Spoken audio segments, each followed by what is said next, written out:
유튜브에서 전도사님이 이렇게 물었습니다. 친구들, 예수님이 왜 우리를 위해 고난을 받으시는데 예루살렘에 들어가실 때 말을 타고 가시지 않고 나귀를 타고 가셨을까요? 그러니까 하나의 아주 재미난 대답을 합니다. 말이 없었기 때문입니다. 말이 없었기 때문입니다. 과연 말이 없어서 예수님이 안 타고 가셨는지 그것은 모르지만 이것이 어쩌면 예수님께서 예루살렘 입성하시는 의미라고 봐지기도 합니다. 오늘은 우리 예수님께서 우리 구원을 위해서 마지막 고난주간 이제 예루살렘에 입성하시고 평화를 선언하시고 십자가를 지시고 죽으시기에 들어가시는 바로 그 날입니다. 그리고 종려주일, 오늘 우리 말씀에도 나옵니다마는 예수님이 예루살렘 성에 들어가실 때 많은 무리가 또 어린아이들이 호산나 다윗의 자손이여 찬송하리로다 그렇게 외치고 종려나무 가지를 들고서 또 그 앞에 예수님이 가시는 그 길에 종려나무 가지를 펴고 또 그들이 옷을 벗어서 환호하면서 춤을 추고 그 주님을 맞이했던 바로 그것을 기념하는 종려주일입니다. 비로소 예수님의 마지막 한 주간의 고난이 시작되어지는 바로 가장 시작점이면서 가장 핵심적인 바로 그 시간이기도 하지요. 동서고금을 막론하고 사회가 혼란스럽고 정치가 어지럽고 나라가 살기 어려우면 모든 사람들이 하나를 기대합니다. 새 나라를 기대합니다. 안정된 나라를 기대하고 강력한 통치자를 기대합니다. 아까 그 우리나라도 그렇지 않습니까? 나라 잃은 서름을 일제 지하에서 36년 겪을 때 그들의 소원은 오직 대한독립 나라를 찾는 겁니다.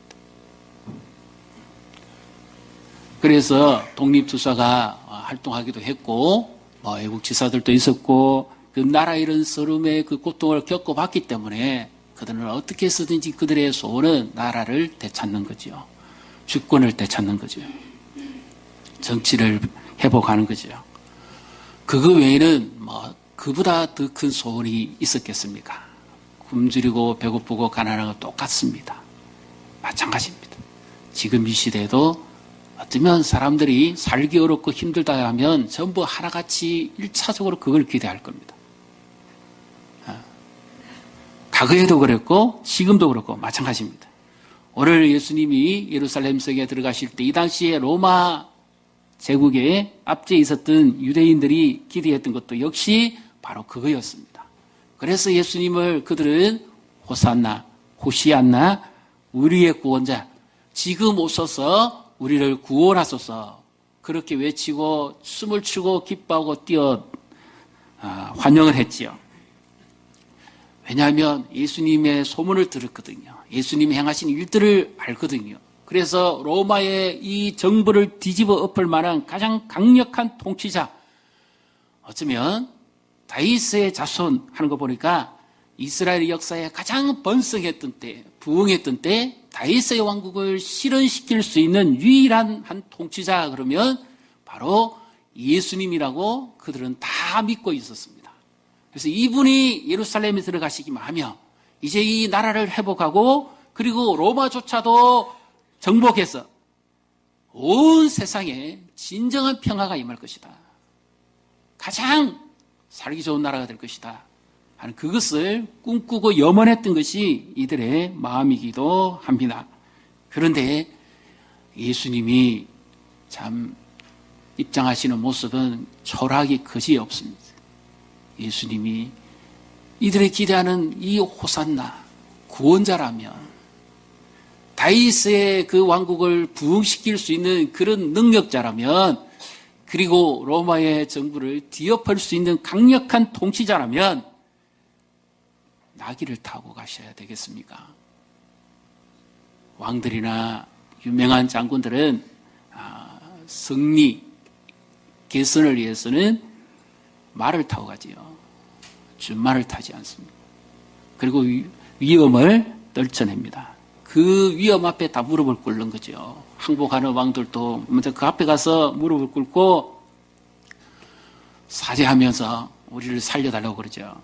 그리고 승리한 게슨 장군은 말을 타고 그 게슨문을 향해서 입성을 할 때 패배자, 속국의 왕이나 통치자는 나귀 새끼를 타고 포성줄에 끌려서 뒤를 따라갑니다. 전리품입니다. 예수님이 승리자고 통치자인데 예수님이 왜 나귀 새끼를 그것도 타고 가실까요? 예수님이, 그리고 이런 예수님을 그들의 구원자라고 외치고 환호한다는 것은 어쩌면 좀 격에 맞지 않지 않을까요? 왜 이렇습니까? 그러면 무엇이 잘못된 것입니까? 그들의 바람과 예수님의 관점이 맞지 않는 것일까요? 그럼 예수님은 지금 잘못된 길을 선택하고 가시는 것입니까? 예수님의 입장에서는 이 시간이 고난의 이제 시작점입니다. 그러면 예수님은 십자가를 지고 가시는 길이잖아요. 그러면 자신의 그 비참한 모습을 예수님은 누구보다도 잘 아실 거 아닙니까?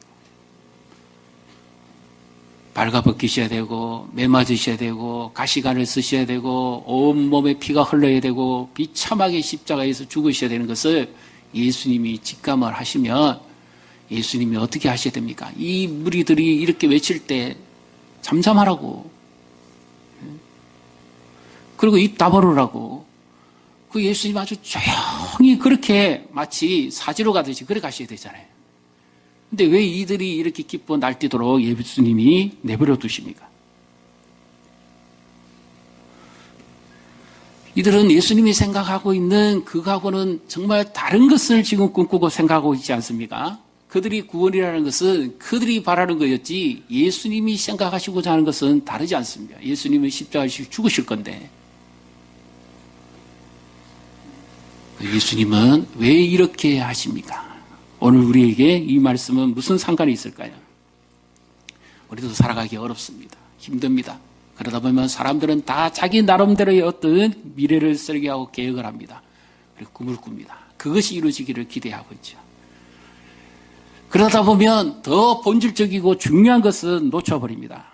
예수님이 이렇게 하신 것, 왜 나귀 새끼를 타고 가셨나요? 예수님은 바로 그 말씀을 이루시는 구원자라는 것을 나타내시기 위함이시죠. 먼저 예수님이 제자들에게 너희 맞은편 마을로 가라. 그리하면 타보지 아니한 멍에를 맨 이 나귀와 나귀 새끼가 있을 것이니까 그것을 끌고 오르라. 그렇게 예수님이 말씀하십니다. 그러다가 만약에 누가 왜 이것을 끌고 가느냐 물으면 이렇게 대답하라 그러죠. 주가 쓰시겠다 하라. 자, 우리 3절, 21장 3절을 4절을 같이 읽도록 하겠습니다. 만일 누가 무슨 말을 하거든 주가 쓰시겠다 하라. 그리하면 즉시 보내리라 하시니 이는 선지자를 통하여 하신 말씀을 이루려 하심이라. 일러스되, 이 말씀은 예수님이 학자에 따라서 조금 다르긴 합니다만 예수님보다 먼저 주전 약 520년 또는 어떤 분들은 540년 그렇게 말하는데 스가랴 선지자가 활동할 때에 예언적으로 주셨던 말씀입니다. 그래서 그 말씀을 이루시기를 원하셔서 예수님이 나귀와 나귀 새끼, 사람이 타보지 아니한 그 짐승을 타시고 예수님이 예루살렘에 들어가시는데 그는 겸손하시기 때문에 로마 시대에 또는 이스라엘의 풍수에 보면 전쟁을 위해서 나갈 때 사신을 보낼 때는 이 준말을 타고 갔다고 합니다. 전쟁하겠다는 거죠. 위험을 떨치는 겁니다. 그러나 화친이나 평화를 위해서 갈 때는 나귀를 타고 갔다고 합니다. 우리 사울 용의가 없다는 거죠. 화평하자는 겁니다. 그 예수님은 바로 이 말씀대로 나귀와 나귀 새끼를 타시되 그리고 예수님은 금으로서 구원을 주시는 분이 아니라 말씀으로서 평화를 주시는 분이기 때문에 예수님은 이 말씀을 이루시기 위해서 아주 초라한 모습이었지만 나귀 새끼를 타시고 예루살렘에 들어가신 것이죠. 그렇다면 우리의 구원을 위해서 예수님이 하신 겁니다. 예수님 자신의 구원을 위해서 하신 것이 아니고 우리의 구원을 위해서 하나님의 말씀을 이루시는 그 구원을 이루기 위해서 하셨는데 예수님이 진정한 평화는 금으로 있는 것이 아니라 말씀이 이루어질 때 진정한 평화가 있다는 사실을 믿으시기를 바랍니다. 우리가 싸울 때 힘으로 싸우고 혈기로 싸우면 평화가 없어요. 진정한 평화는 말씀이 이루어질 때 평화가 주어집니다. 진정한 살롬은 말씀대로 사는 거죠. 주님이 동행하시는 거죠. 말씀대로 사는 자를 주님이 함께 하시고 우리 생활 속에서도 그렇고 여러 가지 형편 가운데서도 마찬가지입니다. 주님은 자신과 동행하는 자, 말씀을 의지하고 살아가는 자와 함께 하시고 그에게 그 모든 삶 가운데 진정한 평화를 주시는 줄로 믿습니다.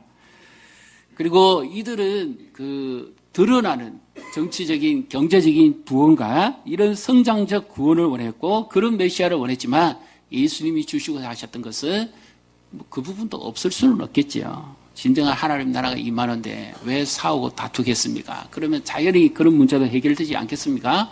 그러나 그들이 결코 생각하지 못했던 것, 진정한 평화는 하나님과에 있어서 화평함이죠. 사람이 왜 평화를 잃어버립니까? 다투어서 평화를 잃어버립니까? 아닙니다. 하나님과의 관계가 막혀서 그런 거죠. 하나님과의 관계가 단절되고 하나님과의 교제가 막히면 그 사람의 얼굴은 기쁨이 없습니다. 마음의 평안이 없어요. 그런 사람들의 특징은 어딘지 모르게 보면 불안합니다. 뭔가 굉장히 쫓기고 안정됨이 없어요. 내면에 기쁨이 없으니까요. 심령의 즐거움이 없으니까요.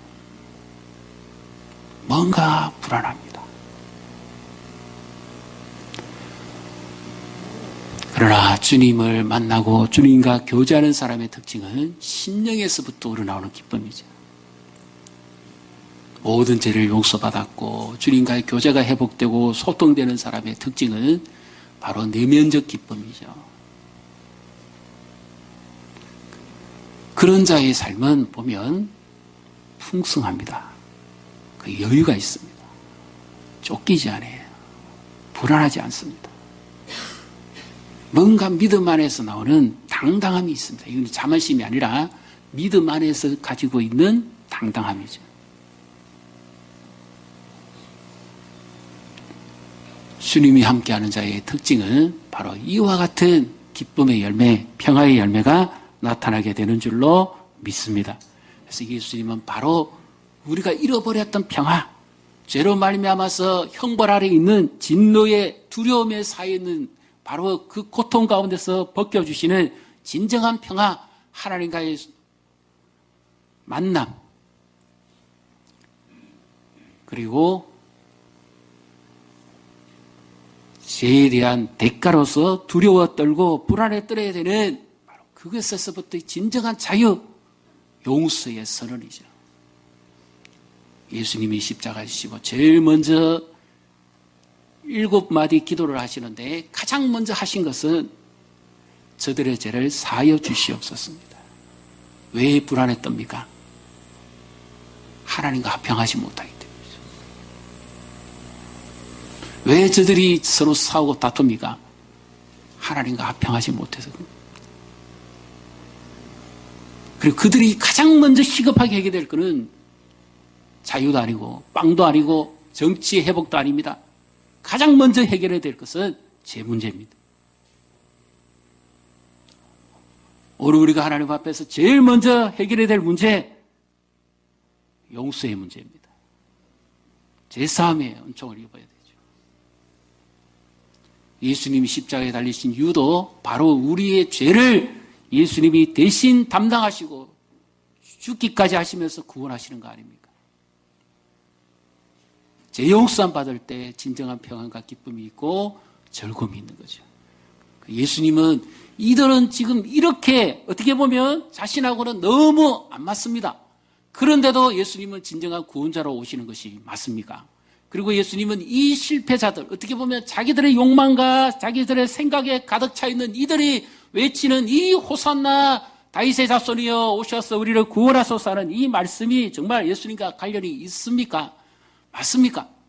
예수님은 섬김을 받으시러 오신 분이 아니라 섬기라 하시고 오히려 자기 목숨을 많은 자들의 대속물로 주시기 위함인데 예수님의 진정한 섬김은 무엇을 위한 섬김입니까?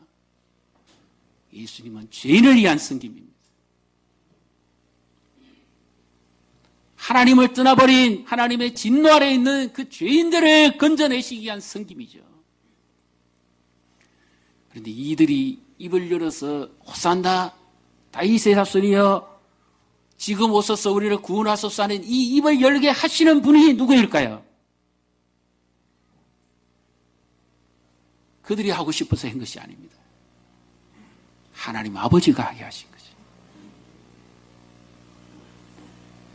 예수님은 초라한 실패자로 끝나시지 않습니다. 여기서 예수님의 이 사역이 끝나지 않습니다. 예수님은 바로 이 사역을 자신의 고난의 시작으로 보셨지만 예수님은 영원한 승리의 길로 보신 것입니다. 요한계시록 7장에 보면 일찍이 죽임을 당하신 어린 양이 그리고 수많은 백성들이 종려나무 가지를 들고 그 보좌에 앉으신 어린 양 앞에 엎드려 경배합니다. 바로 예수님의 이 예루살렘의 입성은 실패자의 입성이 아니라 이 땅을 넘어서 영원한 천성의 도성을 향해 가는 바로 진정한 구원의 입성이었습니다. 믿습니까? 그래서 그 어린 양의 보좌 앞에 수많은 영혼들이 셀 수 없는 사람들이 그 어린 양의 그 피에 그들의 옷을 깨끗이 씻어서 그 주님 앞에 예물을 드리고 종려나무 가지를 드리고 꿇어 엎드려 경배하는 것이죠.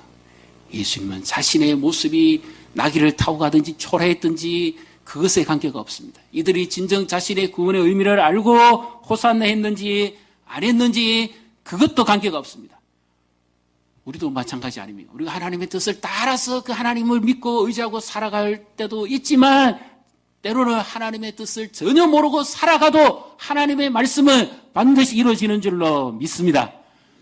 이들은 지금 입을 열어서 호산나 호산나 외치고 춤을 추고 기뻐합니다마는 그러나 이들이 정말 하나님 아버지의 그 계획을 알고 이래 했는지 그리고 예수님의 이 구원의 진정한 의미를 알고 했는지 그것은 모릅니다마는 그러나 그럼에도 불구하고 하나님의 섭리는 이루어지고 예수님의 구원은 이루어진다는 것입니다. 그들은 실패였어요. 그들은 초라한 자들이었습니다. 그들은 구원받을 자격이 없는 자였어요. 그러나 예수님의 진정한 승김은 그런 죄인들까지도 자신의 몸을 내어주시고 자신의 피를 쏟아서 예수님을 구원하시기를 기뻐하셨다는 거죠. 그래서 우리는 이 종교주의를 예수님의 고난만 생각할 것이 아니라 우리가 요즘 워낙 이 세계 속에만 살다 보니까 잊어버리는 영원한 천국을 생각하게 됩니다. 예수님의 고난은 실패가 아니라 승리입니다. 예수님의 고난은 죽으심, 희생이 아니라 영원한 영생입니다. 예수님의 고난은 자신의 연약함이 아니라 우리의 부족함을 완성시키는 회복입니다. 천류역정에 보면 이런 내용이 있습니다. 성도가, 이 구도자가 두려움 가운데 물속으로 점점 빠져들어갑니다. 이 물은 이 땅을 떠나서 마지막으로 건너가야 될 죽음의 강입니다. 그런데 순례자가 너무 그 물살이 세고 깊이가 좀 깊으니까 천사에게 이렇게 묻습니다. 이 강을 건너지 않고 저 빛나는 성으로 들어갈 길은 없습니까? 그러니까 이 천사가 하는 말이 다른 길은 없습니다. 강을 건너지 않고는 결코 이 시온 성문에 도달할 수 없습니다. 상당히 두려움을 느낍니다. 그런데 순례자들이 강에 발을 디디자 강의 수심이 점점 더 깊어집니다. 불안에 뜹니다. 그때 천사가 하는 말이 있습니다. 이 강과 그리고 이 천성과 모든 것의 주가 되시는 그분을 의지하세요. 그분을 의지하면 이 물의 높이가 조절될 수 있습니다. 문제는 당신이 얼마나 그분을 신뢰하느냐에 달려 있습니다. 무슨 말씀입니까? 고난의 강, 죽음의 강이라 할지라도, 희생의 강이라 할지라도 우리의 힘으로서 그 높낮이를 조절할 수는 없지만 믿음의 주여 온전케 하신 예수 그리스도를 바라보시고 우리를 위해 십자가를 지시되 개의치 아니하시고 부끄러움을 여기지 아니하시고 그 십자가를 지고 승리하신 그분을 얼마나 보느냐에 따라서, 얼마나 신뢰하느냐에 따라서 이 강의 높이가 조절될 수 있다는 거죠. 지금 인생의 험한 강을 긋고 계십니까? 고난의 강을 긋고 계십니까?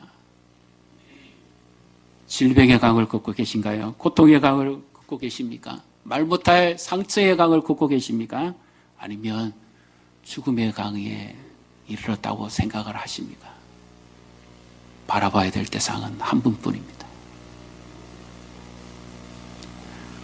믿음의 주여 온전케 하시는 그 주님을 바라보십시오.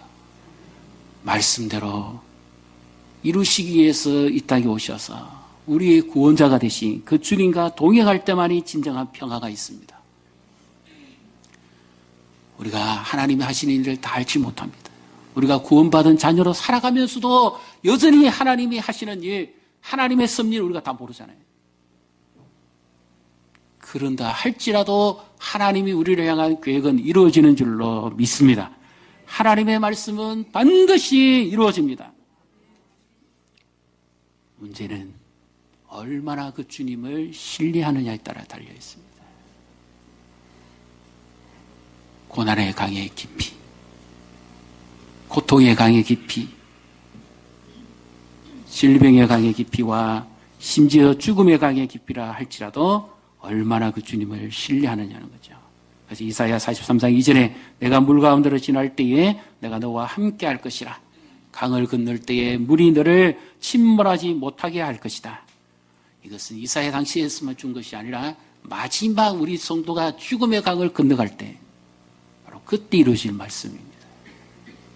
우리에 앞서서 죽음의 강을 먼저 건너시고 영원한 생명의 강으로 우리에게 영생을 주신 바로 그 주님을 신뢰하는 것, 그것이 진정한 구원입니다. 우리는 이 땅에 살아가는 실패자가 아니라 영원한 천성을 향해 살아가는 승리자입니다.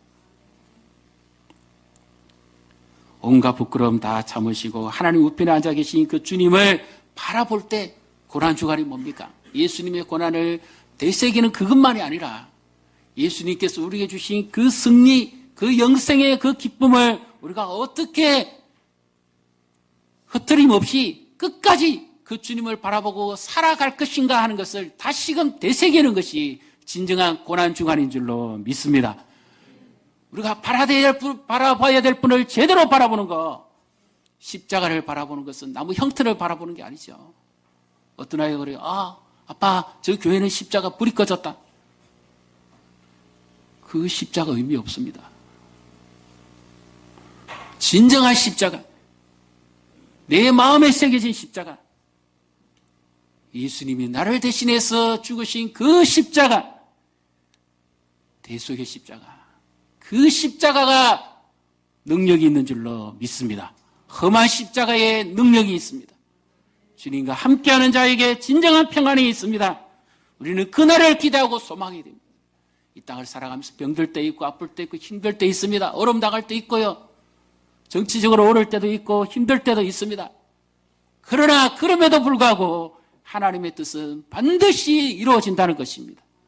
우리의 구원은 아무도 방해할 수 없다는 거죠. 전적인 주님의 능력에 있습니다. 천성에 들어갈 때까지 주님께서 우리를 보호하시고 지키신다는 사실을 믿으시기를 바랍니다. 그래서 우리는 오늘 이 삶이 이것으로 끝나는 것이 아니라 천성을 향해 가는 행진입니다. 그날에 주님 앞에 섰을 때 우리도 이들처럼 종려나무 가지를 들고 예물을 들고 보좌에 앉으신 어린 양 앞에 경배하면서 우리도 그 주님을 찬송할 것입니다. 찬송하리로다. 찬송하리로다. 보좌에 앉으신 어린 양이에요. 모든 족속과 열방 가운데 그에게만 구원이 있도다. 진정한 구원자 되시는 이 주님과 이번 한 주간 동행하시고요.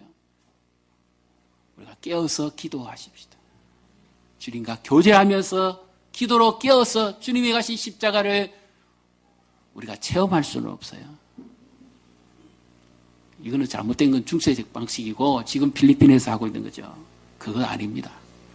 사실은 초대교회 때부터 이 예수님의 십자가의 죽음의 고난을 깊이 의미하는 그런 시기는 있었습니다. 근데 이것이 많이 중세교회에서 타락되어 버렸어요.